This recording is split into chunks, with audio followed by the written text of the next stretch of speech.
महाभारत, जिसे हम बचपन से सुनते और देखते हुए आए हैं, जो हमारा इतिहास है, जिससे हमें बहुत कुछ सीखने को मिलता रहा है।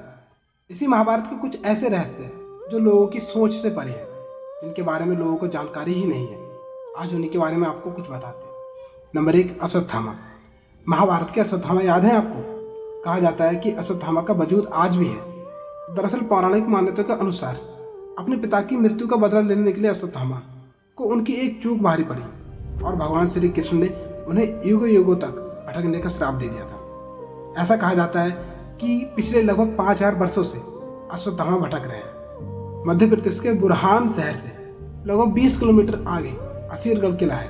कहा जाता है कि इस किले में स्थित शिव मंदिर में अश्वत्थामा आज भी पूजा करने आते हैं। स्थानीय निवासी अश्वत्थामा से जुड़ी कई कहानी सुनाते हैं। वे बताते हैं कि अश्वत्थामा को जिसने देखा उसकी मानसिक स्थिति हमेशा के लिए खराब हो गई। इसके अलावा कहा जाता है कि अश्वत्थामा पूजा से पहले किले में स्थित तालाब में नहाते भी हैं।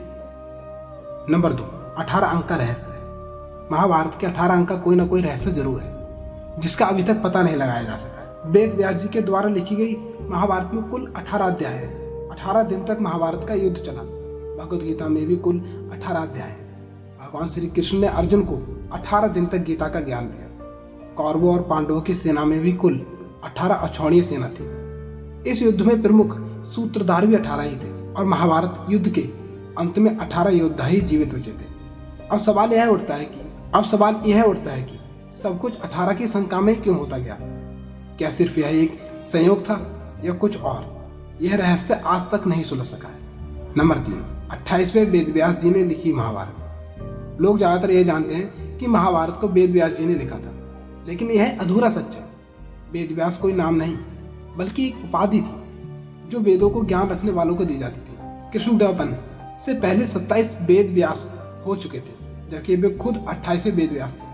उनका नाम कृष्णद्वैपायन इसलिए रखा गया था क्योंकि उनका रंग सांवला कृष्ण था और वे देव पर जन्मे थे, इसलिए उनका नाम कृष्णद्वैपायन रखा गया था। नंबर 4, उस समय मौजूद थे परमाणु अस्त्र। मोहनजोदारो में कुछ ऐसे कंकाल मिले थे जिसमें रेडिएशन का असर था। महाभारत में सौप्तिक पर्व के अध्याय 13 से 15 तक ब्रह्मास्त्र के परिणाम दिए हुए हैं। हिंदू इतिहास के जानकारों के मुताबिक 3 नवंबर 5561 ईसा पूर्व छोड़ा हुआ ब्रह्मास्त्र परमाणु बम ही था। नंबर 5, महान योद्धा बर्बरीक। बर्बरीक महान पांडव भीम के पुत्र घटोत्कच और नागकन्या अहिलवती के पुत्र थे। कहीं कहीं पर मूर देवता की पुत्री काम कंठकटा के उदर से भी इनके जन्म होने की बात कही गई है। महाभारत का युद्ध जब तय हो गया था तो बर्बरीक ने युद्ध में सम्मिलित होने की इच्छा व्यक्त की और मां को हारे हुए पक्ष का साथ देने का वचन दिया। बर्बरीक अपने नीले रंग के घोड़े पर और 3 बाण और धनुष के साथ कुरुक्षेत्र की रणभूमि की तरफ चल दिए। बर्बरीक के लिए 3 बाण ही काफी थे, जिसके बल पर वे कौरव और पांडवों की पूरी सेना को समाप्त कर सकते थे। यह जानकर भगवान कृष्ण ने ब्राह्मण के वेश में उनके सामने उपस्थित होकर दान में छलपूर्वक उनका शीश मांग लिया। बर्बरीक ने कृष्ण से प्रार्थना की कि वे अंत तक युद्ध देखना चाहते हैं।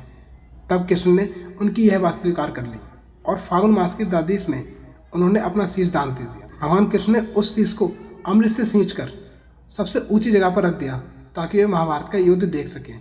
उनका सिर युद्ध भूमि के समीप ही एक पहाड़ी पर रख दिया गया था, जहां से बर्बरीक संपूर्ण युद्ध का जायजा ले सकें। यह रहस्य थे जो लोगों से अनजान थे। आपको इन सब में से कौन से रहस्य थे जो पता थे?